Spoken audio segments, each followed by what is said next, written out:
ಪುರಂದರದಾಸರ ಚರಿತ್ರೆಯಲ್ಲಿ ಒಂದು ಕಥೆ, ಬಹಳ ಸ್ವಾರಸ್ಯಪೂರ್ಣವಾದ ಕಥೆ ಇದು.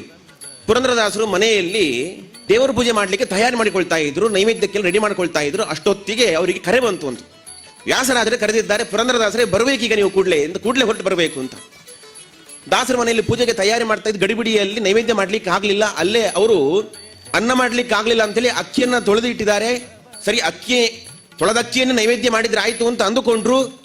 ನೈವೇದ್ಯಕ್ಕೆ ಇಟ್ಟದ್ದು ಅಕ್ಕಿ ತೊಳೆದ ನೀರನ್ನ, ಕಲಗಚ್ಚನ್ನ ಇಟ್ಟು ಅಲ್ಲೇ ಗಡಿಬಿಡಿಯಲ್ಲಿ ನೈವೇದ್ಯ ಮಾಡಿ ಹೊರಟು ಹೋದ್ರು. ಬಂದರು, ವ್ಯಾಸರಾಜರು ಕರೆದ್ರು. ವ್ಯಾಸರಾಜರು ಕರೆದಾಗ ಪುರಂದರದಾಸರೇ ಹಾಡಿ ಅಂತಂದ್ರು. ನಾನು ದೇವರ ಪೂಜೆ ಮಾಡ್ತೇನೆ ಅಂತಂದ್ರು. ವ್ಯಾಸರಾಜರ ಪೂಜೆಯಲ್ಲಿ ಪುರಂದರದಾಸರು ಕೀರ್ತನೆಯನ್ನು ಹಾಡ್ತಾ ಇದ್ದಾರೆ. ವ್ಯಾಸರಾಜರು ಪೂಜೆ ಮಾಡ್ತಾ ಇದ್ದಾರೆ.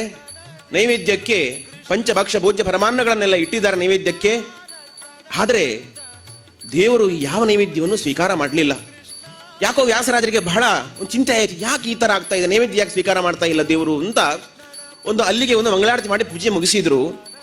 ಅಷ್ಟು ಮಾತ್ರವಲ್ಲ, ಇನ್ನೊಂದು ಸ್ವಾರಸ್ಯವನ್ನು ಬಂದು ವ್ಯಾಸರಾಜರು ಪುರಂದರದಾಸರಲ್ಲೇ ಹೇಳ್ತಾರೆ. ನೋಡಿ, ಇವತ್ತು ನಮ್ಮ ದೇವರು ನೈವೇದ್ಯವನ್ನು ಸ್ವೀಕಾರ ಮಾಡಲಿಲ್ಲ ಹೊರತು ಆ ನೈವೇದ್ಯ ಸಮರ್ಪಣೆ ಮಾಡುವ ಕಾಲದಲ್ಲಿ ಬಾಯಲ್ಲಿ ಏನೋ ಒಂದು ವಿಚಿತ್ರವಾದ ನೀರು ಸುರಿತಾ ಇತ್ತು, ಅದೇನು ಅಂತ ಅರ್ಥ ಆಗಲಿಲ್ಲ ಅಂತ ಪುರಂದರದಾಸರಲ್ಲೇ ಹೇಳ್ತಾರಂತೆ ವ್ಯಾಸರಾಜರು. ಪುರಂದರದಾಸರಿಗೂ ಅರ್ಥ ಆಗಲಿಲ್ಲ ಏನಿದು ಅಂತ.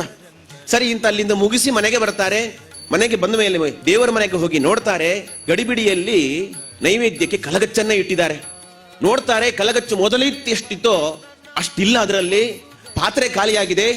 ಪುರಂದರದಾಸರಿಗೆ ಅರ್ಥ ಆಯ್ತು, ಅಯ್ಯೋ ನಾನು ಅಪರಾಧ ಮಾಡಿಬಿಟ್ಟೆ, ದೇವಿಗೆ ನಾನು ತೊಳೆದ ಅಕ್ಕಿಯನ್ನು ಇಟ್ಟೆ ಎಂದು ಭ್ರಮಿಸಿ ನಾನು ಕಲಗಚ್ಚನ್ನೇ ಇಟ್ಟು ಬಿಟ್ಟಿದ್ದೇನೆ ಅಂತ ಹೇಳಿ ಆವಾಗ ಅರ್ಥ ಆಯ್ತು. ಪುರಂದರದಾಸರಿಗೆ ಕೊಟ್ಟಂತಹ ಕಲಗಚ್ಚನ್ನೇ ವಿಠಲ ಕುಡಿದ, ಅದನ್ನ ವ್ಯಾಸರಾಜರಿಗೆ ಅಲ್ಲಿ ತೋರಿಸಿದ. ಇದು ಭಗವಂತ ಪುರಂದರದಾಸರಿಗೆ ಮಾಡಿದಂತಹ ಅನುಗ್ರಹ.